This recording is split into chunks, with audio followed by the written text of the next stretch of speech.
It all started with an embarrassing moment that would soon spiral out of control.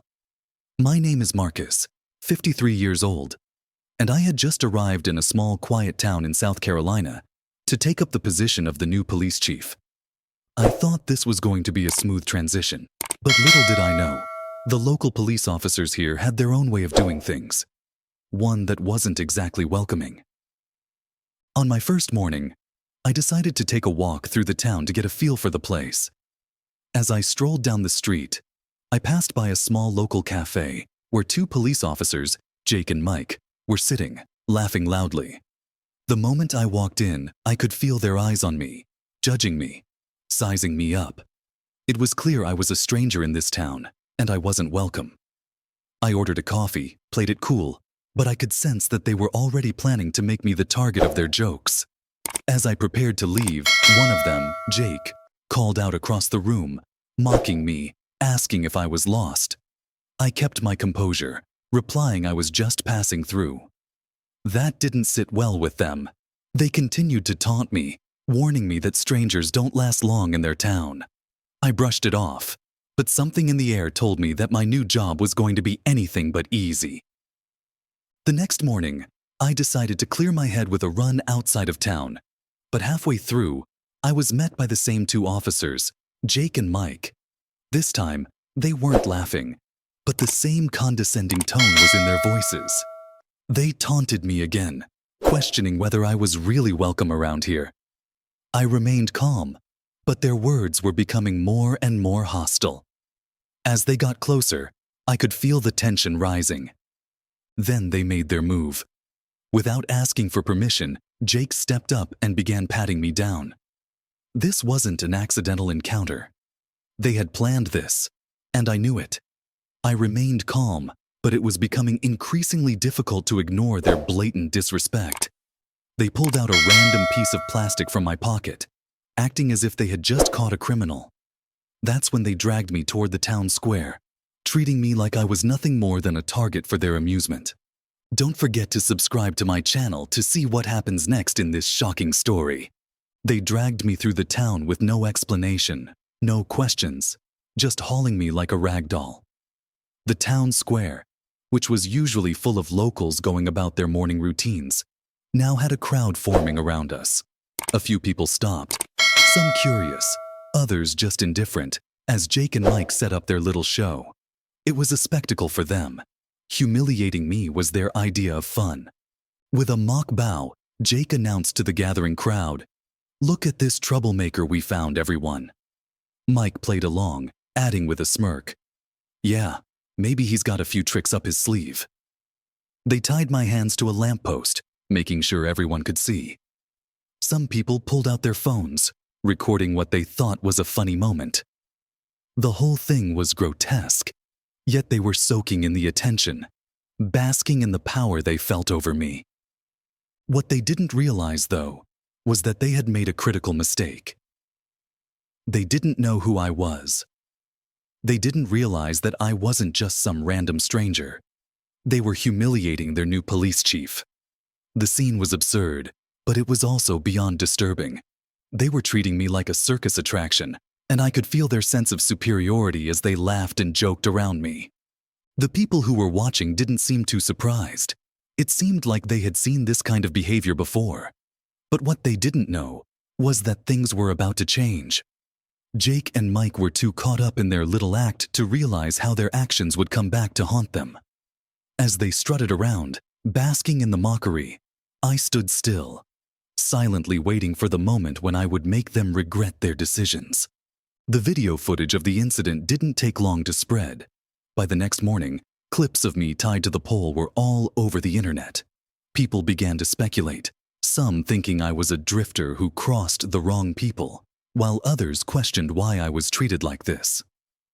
The local news got wind of the incident, and soon enough, reporters were pushing through the crowd, eager to find out who I was. They cornered bystanders, but no one had answers. The story was quickly going viral, and Jake and Mike were completely unaware of how badly they had screwed up. Subscribe now to get the full story on what happens next and how I take control of this situation. The day after the incident, I walked into the police station, fully prepared for what I knew was coming.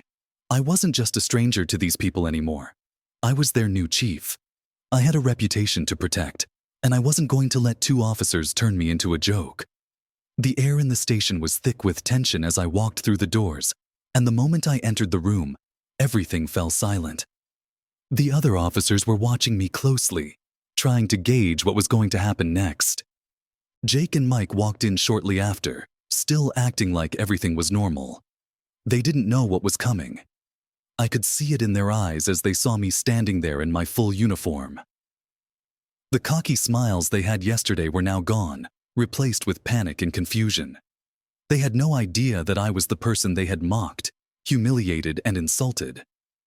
Without a word, I reached into my pocket, pulled out my phone, and hit play on the video from yesterday. The entire room watched as the footage played out. Jake and Mike tying me to the pole, cracking jokes, and treating me like an object of ridicule. I didn't need to say anything else.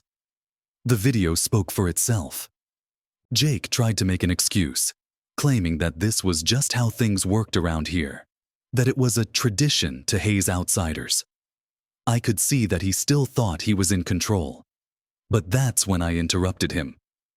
Tradition? I repeated.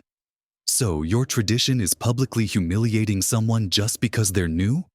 That's how you welcome people here? The room went dead silent. The other officers were starting to realize just how deep the rot went. Jake, still trying to save face, grinned awkwardly, but the shock on his face was evident. Mike was now standing beside him, eyes wide with panic. They knew they had messed up, and they knew it was too late to backtrack. Don't miss out. Subscribe to find out what happens when they realize the consequences of their actions. The room was filled with tension. Everyone was waiting for me to speak, and I knew exactly what had to be done. I was not going to let this go unpunished. As the chief, it was my responsibility to set the tone, to show that this kind of behavior would not be tolerated. I looked at Jake and Mike, who were now sweating nervously. The behavior you've displayed here is unacceptable, I said calmly. You've violated the trust of the people in this town, and you've embarrassed this department. I paused for a moment, letting my words sink in.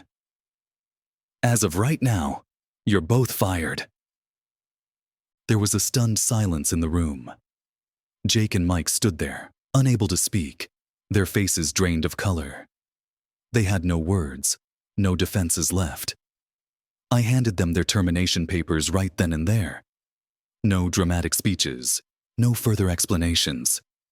They had crossed a line, and now they would pay the price. The rest of the team stood there, watching the scene unfold. Some of them were shocked, others seemed relieved. They knew this needed to happen, but no one expected it to be so sudden. As Jake and Mike left the room, I could hear the murmurs from the other officers. It was clear that this was a turning point. The town's police force was going to be held accountable for their actions, and things were going to change from here on out. Subscribe to my channel to see the aftermath and how this story continues to unfold as I bring justice to this town. The fallout from the incident didn't stop with Jake and Mike's termination. The community was furious. News of their firing spread quickly, but so did the stories of their previous misconduct. The prosecutor's office got involved, and soon they were looking into every arrest and incident these two had been involved in. It didn't take long for the investigation to uncover a long history of abuse, bullying, and misconduct. People who had kept quiet for years started coming forward with their own stories. They shared how they had been mistreated by Jake and Mike, how the two officers had used their power to humiliate and intimidate anyone they deemed an outsider. The truth came pouring out, and the town was finally waking up to the reality of what had been going on behind closed doors. The courtroom became the center of attention. Protesters gathered outside, demanding justice for the victims, and reporters swarmed the area. Jake and Mike were facing more than just a firing. They were facing criminal charges for their actions. The town had had enough, and they were ready to hold the officers accountable for their past crimes. As I stood outside the station watching the community come together, I knew that this was just the beginning. The message was clear. Things were going to change in this town. The days of turning a blind eye to corruption and abuse were over. I had come here to make a difference, and this was the first step. Don't forget to subscribe to my channel to follow this journey of justice and accountability. More shocking updates coming soon.